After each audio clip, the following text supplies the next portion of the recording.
The two most illustrious achievements in all of poker. The crowning of a new world champion, and perhaps even more prestigious, the induction into the Poker Hall of Fame. Incredibly, both of our honorees here tonight now have accomplished both.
Tonight we are privileged to witness the most recent chapter in poker's extraordinary legacy, the induction of two individuals, both with stellar credentials for induction into the game's most coveted fraternity, the Poker Hall of Fame. Selection is not based on fame and fortune. It's not based on tournament victories, WSOP gold bracelets, nor millions of dollars won, nor any specific time spent in the game. Instead, it comes from 3 R's. The recognition of the general public, the reverence of the media, and the respect of one's poker-playing peers through the existing membership. We are about to add numbers 45 and 46 to an incredible list. The two men we are honoring tonight have some remarkable similarities. First and foremost, they both won the World Series of Poker Main Event Championship. Tom McEvoy accomplished this 30 years ago, back in 1983. And Scotty Nguyen did the same thing 15 years ago, back in 1998. They've also won multiple gold bracelets and other titles. But, Tom McEvoy and Scotty Nguyen are a lot more similar than you may realize. Number one of our inductees was born in a place where there's no hope, no economic opportunity for its citizens, causing him to flee and move to Las Vegas. The other inductee was born in Vietnam. Tom was born in Michigan. Similarity number two. Whenever one of these greats speaks, you only understand about half of what they're saying. Number three. The first time Scotty won a major poker tournament, he went out and bought a brand new Corvette. Isn't that true, Scotty? Yeah. Bought a brand new Corvette. The last time Tom McEvoy won a major tournament, he sold off a Corvette. And does that make you up for it? So Slim paid you the money. All right, good. But he still owes it to me. And finally, number 4. Finally, number 4. If poker had such a thing as a sexiest man alive, there's no doubt Scotty Nguyen would be in the top 10. And there's no doubt that Tom McEvoy would be in the top 10 million. Tom McEvoy. Say that name, and one word immediately comes to mind. That word is integrity. And in a time when poker occasionally faces issues in this arena, Tom McEvoy stands as a face on the game's Mount Rushmore when it comes to trust and honesty. Poker needs Tom McEvoy, and his voice needs to be heard now more than ever.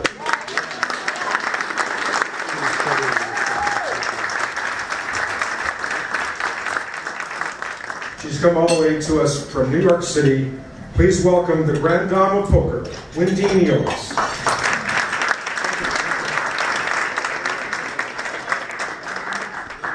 For all of us, it is a privilege to share this evening with everyone in this room who supports recognition of special accomplishments, extraordinary and exemplary achievement. It's a real pleasure to be here tonight and to be representing the kids, the McEvoy kids. And we're really, really so proud of my dad. So thank you all for coming, and I'm just thrilled. So my parents raised us in the suburbs of Western Michigan, where my dad worked as an accountant for a pie company. My mother stayed at home with myself and my 2 younger brothers. We went to church every Sunday, and usually had Sunday dinner with my grandparents. All in all, we had a very ordinary existence. Very ordinary. My family is not an ordinary family. When my dad asked me to make some remarks tonight on his behalf, I thought it would be nice to tell you some stories of his youth, some stories of our time in Michigan, and some things that you might not know about my dad. There are some interesting things about our unordinary family, which I think shed some light on one of the reasons why my dad has always walked to the beat of his own drum. His son, my grandfather, Harry McEvoy Jr., was a professional knife thrower and knife maker. This is our history. My grandfather is also a proud, well, he's deceased, but he is in the Cutlery Hall of Fame and the Knife Throwing Hall of Fame. So he's a fellow Hall of Famer. And I know if he were alive and here with us tonight, he'd be really proud of my dad for his accomplishments. My grandmother, Marie McEvoy, was a flapper back in the day.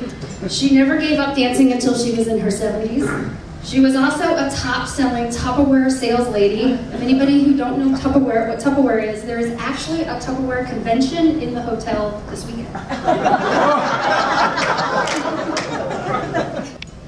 My dad and his younger brothers all learned how to play poker as kids. And it wasn't the local neighborhood boys who taught them how to play. It wasn't their grandfather or their eclectic uncles. It was my great-grandmother, Louise McEvoy, who taught my dad how to play poker at the age of 5, I think. She used to come over to the McEvoy household every Saturday with her own card table. And she would proceed to teach my dad and his younger brothers how to play poker. By the time they were ages of 5, 7, and 9, my dad being the oldest, they were having weekly Saturday poker games in their home in Grand Rapids, Michigan, with all their friends in the neighborhood, hosted by my great-grandmother, who was raking it in, literally pennies, nickels, dimes, all of the allowance money from all those kids. My dad and their brothers quickly learned the tricks of the trade, and they began to win the allowances of the neighborhood kids. As kids, my brothers and I never really learned how to play the game of poker, but we did learn how to play a mean game of crazy eights, gin rummy, group solitaire, and a very, very cutthroat game of Monopoly, to the point where none of our spouses will play any games with us, ever, ever. In Michigan, my dad continued his weekly Saturday poker games in our home that we grew up in. Although now they started on Friday nights, and they often lasted through Sunday dinner. My mother wasn't too pleased with this.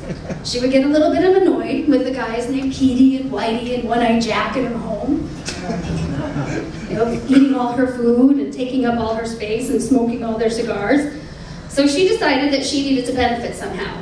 So she decided to start charging my dad's friends, his poker player buddies, to eat her food. Anytime they wanted a plate of her food, she would charge them a couple dollars.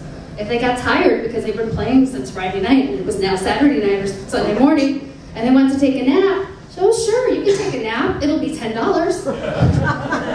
You want a blanket? That's another $5. I think this is how my mom got her weekly Saturday grocery money. We sold everything we owned. We packed my dad's most prized possession into a tiny U-Haul. Guess what that was? A poker table. And we drove to Las Vegas with a cardboard sign on the back of our car that said Vegas or bust. And we didn't bust. Only 4 years later, he won the World Series, the final table of the World Series. He became a world champion. I was 14 at the time. My brothers were 11 and 9. He was one of the first non-Texans to win. He jumped up on the table. It was a very exciting moment. I don't think my brothers and I really understood the significance of that win at the time, though all of our teachers and neighbors congratulated us, and they were all quite impressed. My favorite memory from that time is when we came back on a trip to Michigan after he had his big win, and my dad gave everybody in the family t-shirts that said, I am the father of a world champion poker player. I am the son of a world champion poker player. I am the wife. But everybody had to wear these t-shirts because he has no ego. No ego, my dad. But since then, my dad has continued his reign at being one of the best in his field. He is still an incredible card player. He keeps impeccable accounting books. Everybody, I don't know if you know this, but he keeps everything in pencil. He still writes everything in pencil. He has written numerous how-to books. He hosts tournaments.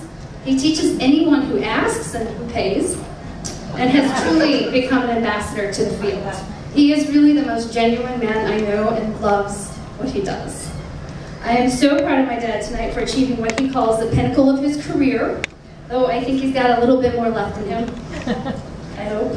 And while the three of his kids might not have the desire to play poker, like my dad, what he instilled in us is the common sense to follow our passion, create our own path, and be confident in our ability to succeed no matter what obstacles might get in our way. My dad taught us not to fear the unknown, but that following your passion is not taking a risk, but it's living an ordinary life. So I thank you, Dad, for everything that you taught me in life and for making me the person that I am today. I love you.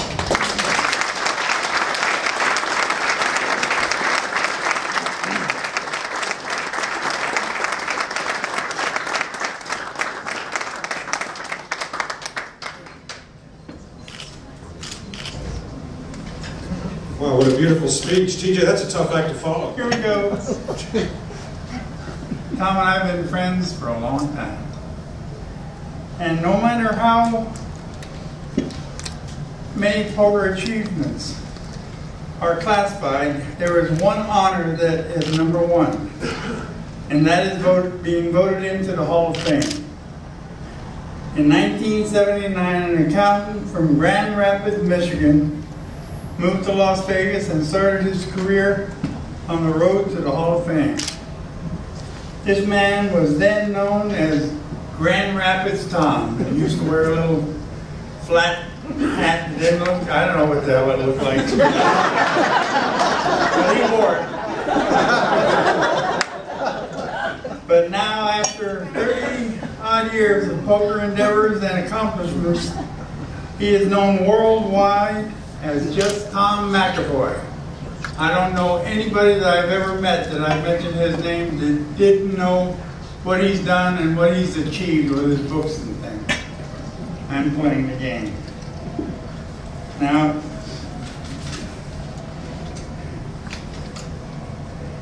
I've always said that if you give cream enough time, it's going to rise to the top. And that's the way I feel about Tom and his poker accomplishments. He did things that a lot of people never even heard about. He did things like, the reason we don't smoke in poker rooms anymore was Tom McEvoy and Casey Castle. But with a little more work,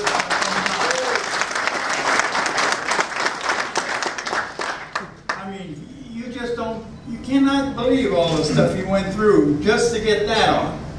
And I appreciate it myself, and I'll tell you a little story.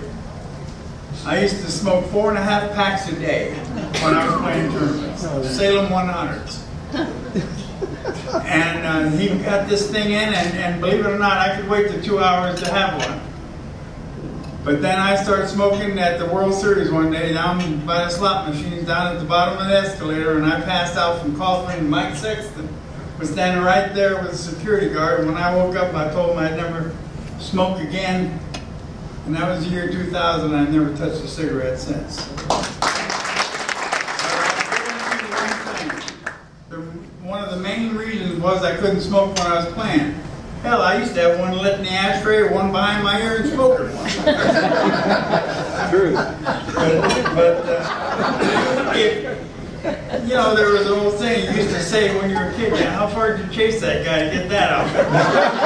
Tom was chasing him all the time because he bored. You know, in 14 books about poker. And they have helped so many people. Tom and I co-authored 4 books together. And a lot of people have come up to us over the years and said, thank you, just out of the blue, come on and shake your hand, that we helped them with their game. Well, Tom put so much input into that stuff. I mean, and Dana, I have to mention, Dana Smith was our editor, and she worked right there with us the whole time.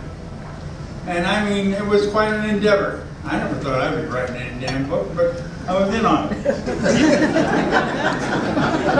So, another accomplishment, a lot of people didn't, you know, they hadn't heard about Tom much, except for the books, and you know, he does an awful lot of teaching. I've sent him people from Dallas and stuff for individual teaching, and he really gets into it. He goes with them, he teaches them stuff, and then he goes with them, sits behind them while they're playing, and he does a real good job of instructing. And a lot of people don't know he does things like that. Like his daughter said, it's for a price, but the person can get the money back if they have one win on a weekend. So it's well worth it. And you know, I've been trying to get him in the Hall of Fame now for quite a few years. Every year, all my votes went one way, just because he's my best friend. And I think people that do things outside of the poker should not be left out of the Hall of Fame. I mean, if they do enough for the game of poker, they should be in the game, in the Hall of Fame. So I'm just very, very happy that he got put in. And now I'm going to ask him to come up here, and I'm going to present him into the Hall of Fame.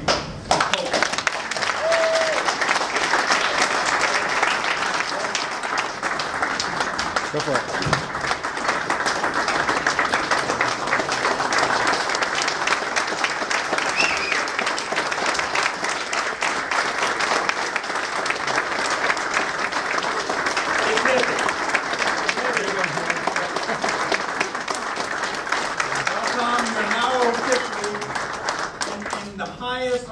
That can be achieved in poker. I don't care if they say you won the big event or what. This is the ultimate. Yeah. The Hall of Fame. Because there's going to be a lot of people that win the main event that will never get into the Hall of Fame, but you deserve it, and I'm very proud of you for making it.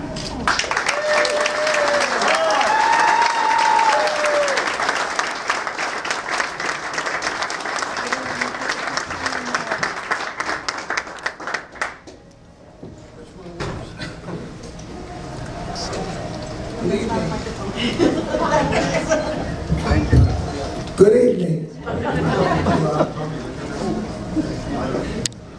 I'm just hoping I can get through this speech and not get too choked up. TJ, that was wonderful sharing the stories, even the funny ones about the way I dress. I'm a little better tonight, you might notice. I got to tell you a little story about one game, too. When I got married to Yolanda 3.5 years ago, I guess, I invited Wendy to the wedding. You won't believe where she was. She was doing some kind of humanitarian work in Ecuador. And she had to be back. She had like a 48-hour window of time. She flew in all the way from Ecuador to attend my wedding and then flew back. And this was a piece of cake. She only had to fly in from New York. And of course, my beautiful daughter, Melanie. I mean, what can I say about her? Except I've always told her, and sincerely, that she's my favorite daughter. Of course, she's my only daughter, but she's still my favorite daughter. I memorized most of this, but I might have to hesitate here and there.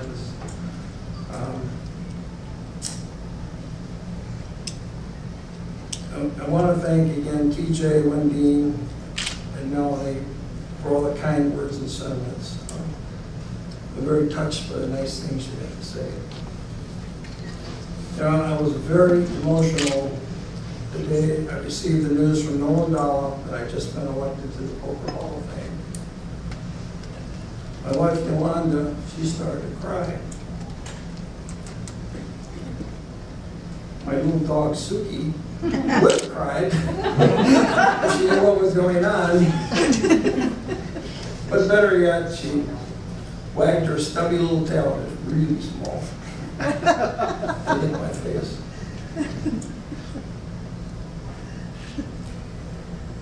I was emotional when I heard the news, and I'm emotional now. Truly, this is something that I will treasure the rest of my life. Like my good friend Barbara Enright. Where are you, Barbara? Somewhere in here. There you are. I was at her induction, and when she was presented her Hall of Fame award as the first woman to ever be inducted into the Hall of Fame, she says, "I consider this a Lifetime Achievement Award." And that is exactly how I feel. Next to winning the main event last century, it was only 30 years ago, but that was the 20th century. This honor means the most to me. In fact, I used to say I'd rather be in the Hall of Fame than win another bracelet, and that's the truth. I can't tell you how much it means to be here tonight.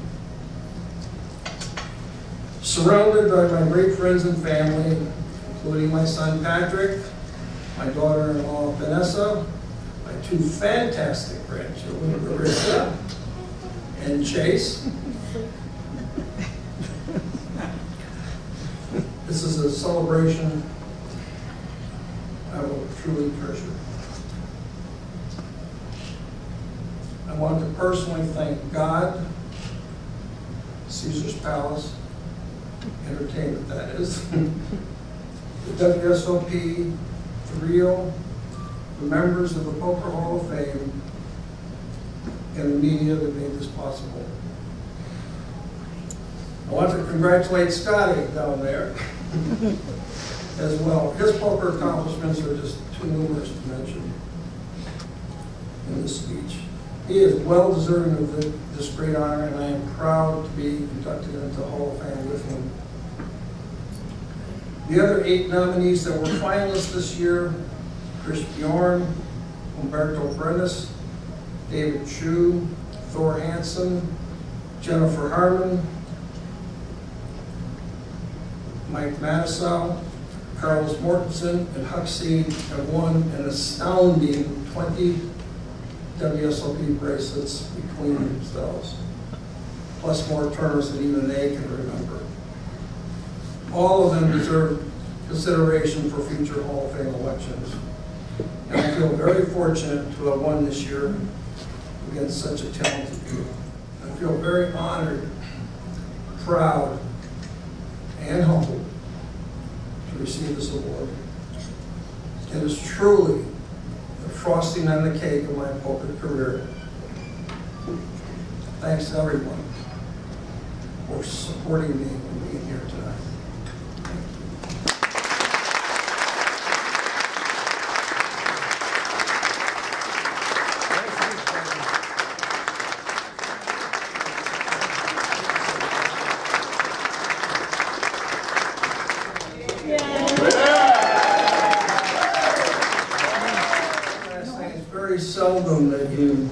know one of the most memorable nights of your life. And this certainly qualifies as one of the all-time highlights of my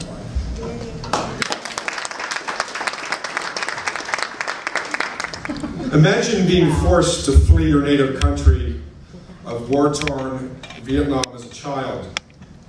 Imagine stepping off the shore and getting into a wooden boat, sailing across the stormy South China Sea in shark-infested waters.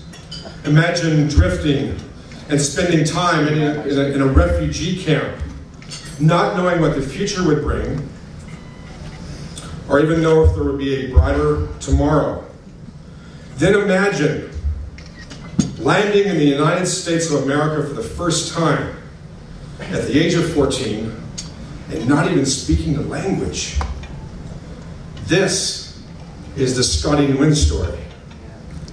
Talk about risk. Talk about laying everything on the line. Talk about gambling everything you've got. Scotty has done it and then some, long before most of us ever played our first poker hand. Please welcome the 1989 world champion, Mr. Phil Hellman.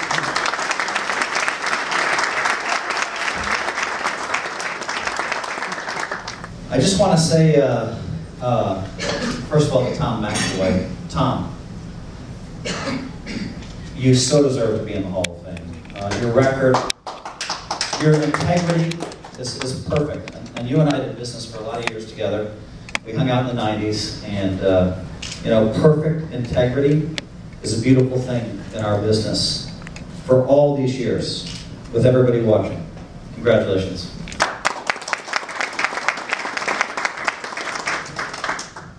Mr. Scotty Nguyen, don't hide. Don't hide, it's all good.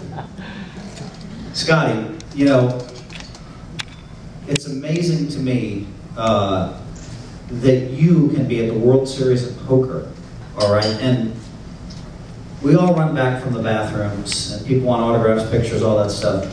You stop every single time. You sign every autograph. You take every picture. On day 3, you're losing $10,000 over there, Scotty. But you do it, and you know, we were talking about this earlier, Mike Sexton and I. You seem to be the most fan-friendly, you know, guy in poker. And your record's incredible. 5 bracelets, including the 2 most prestigious, of course. The main event, baby. And the horse. That's right, baby. You got the 50K Players Championship. And it's amazing what you've done. In 1997, I was at a World Series of Poker tournament, and some brash guy was at my table. And the guy had no fear at all. Much like Barbara Enright, no fear. And Mike Sexton, no fear. Scotty, no fear, baby. That's right. And you weren't afraid to make the big bluffs. You weren't afraid to make the big calls. You played your own way. You've always trusted your instincts. You know, we talk about, you know, white magic. You have white magic, baby. The ability to just read people, know where you are in hands. It's amazing what you've done, plus a WPT bracelet. And maybe 4 or 5 other WPT final tables. Not to mention all the final tables you've had at the World Series of Poker. It's amazing. It's impressive what you've done. And I guess it's my job not to talk too long, I was told. So, I want to welcome you, Scotty. Come on up. I want to welcome you to the Poker Hall of Fame.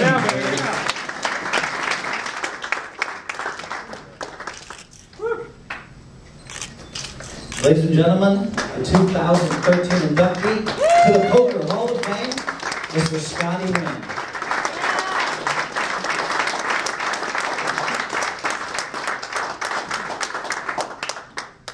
You know, it's going to be tough. We talk after Nolan, Tom McEvoy, Phil, and my good friend Rick.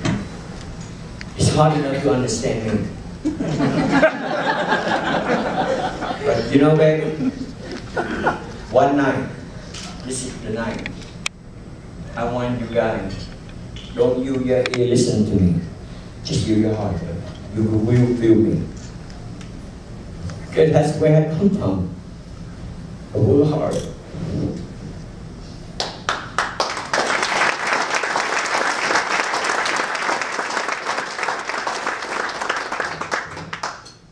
Use your heart, baby. Listen to me. You will understand Scotty perfectly. Right? And first, before I say anything at all, I want to say thank you for the World Series. Staff put everything together. All the players, poker, community, media, all the people I know, all the women I know when I growing up, like Marsha, Wendy, Barbara. You guys take me under your wing sometime when I've been bad. and I know I was bad.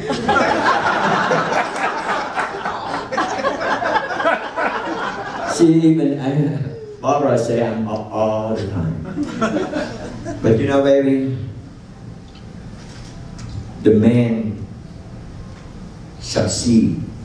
We have to have a good woman behind you. And I want to say thank you to my wife, Julie. You make it possible. I want to say thank you, thank you, thank you. Thank you so much for everything. Thank you for this trophy here. This money come and go. Big people come and go. But this will stay. The whole family will on the list 100 years from now. I just want to be, you know, growing up to come here, it's hard enough to get over here, like, learn English and things like that, just like TJ said. And I try. I always try. I give it all. It's every day. I make sure people feel me, understand me. Most time you gotta laugh, but TJ, thank you. You know, and Phil, one thing I have to give this to you. Every time I sit in the same table with you, baby, you've been the best house, Scotty Nguyen. I always try to play good to impress you. And you did it, man. You know, you just give me something to show, you know. I never beat you a pot.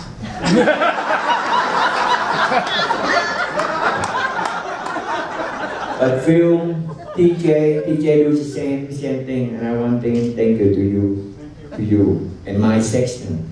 We cannot forget about the man. Yeah. My sexton, baby, he's like, you see the name of his name.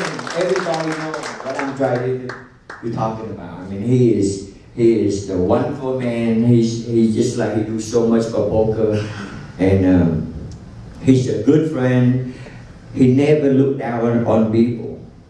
When he knows the time to come to help, he'll be right there. And so many times I call him up, down and out. Don't know who I'm gonna turn. Just call. Hopefully get lucky if I have to say yes. You don't want to hesitate. He says, come over the house. You know? Thank you for that. Alright. This is it, baby. All my English is gone now. Thank you so much.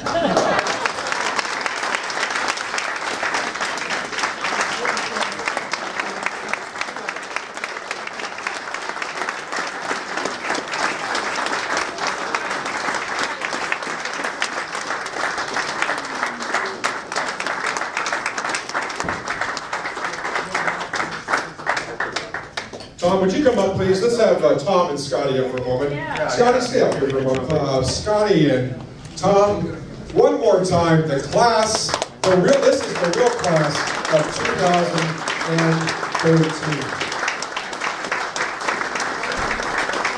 2013. Okay, now hold it, please. Hold that. Everybody look here. Eric? Come on, Eric. Eric? It's a good shot. Hold that for another few seconds. Oh, here's Barbara. Come on, Barbara. Now we got to redo the. There you go. Put her in the middle. Put her in the middle. There you go. I want to be in the middle of this. Everybody get your shot here. It's nice. By the way, we're going to do something a little special tonight. We have from ESPN, Lon McCarron. Lon, come on up, will you please? Lon McCarron, come up here and join on the stage. You deserve to be up here. How about Greg Mercer? Come on up, Greg. Hey! Finally, you're the closer. You're the closer, Greg. Come on up here. I'll put you out.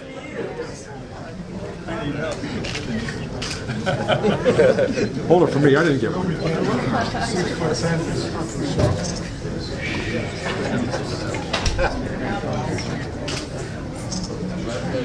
How about one time? What a great evening. Thanks, everybody.